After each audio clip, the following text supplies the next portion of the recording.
नमस्कार, आपण पाहत आहोत जनमत मराठी न्यूज आणि आता पाहूया बातम्या विस्ताराने।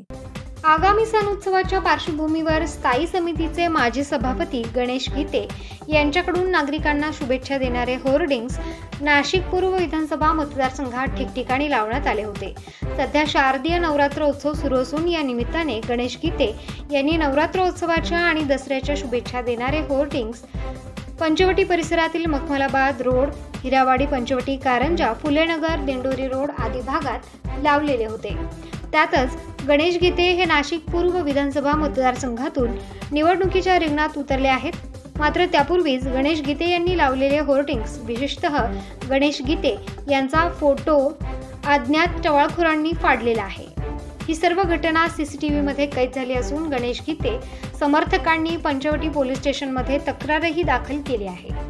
सध्या निवडणुकीचे पडघम वाजू लागल्याने गणेश गीते हे नाशिक पूर्व विधानसभा मतदारसंघातून प्रबळ दावेदार म्हणून निवडणुकीच्या रिंगणात उतरले आहेत। मात्र अशा पद्धतीने निवडणुकीआधीच गणेश गीते यांच्या होर्डिंगवरील फोटो फाडून टाकण्यात आल्याने विरोधकांना गणेश गीते यांची धास्ती वाटू लागली आहे की काय अशी शंका उपस्थित होऊ लागली आहे।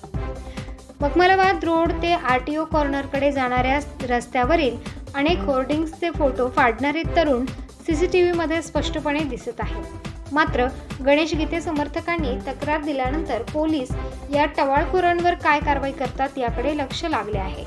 जबाबदारी न्याय हक्काची।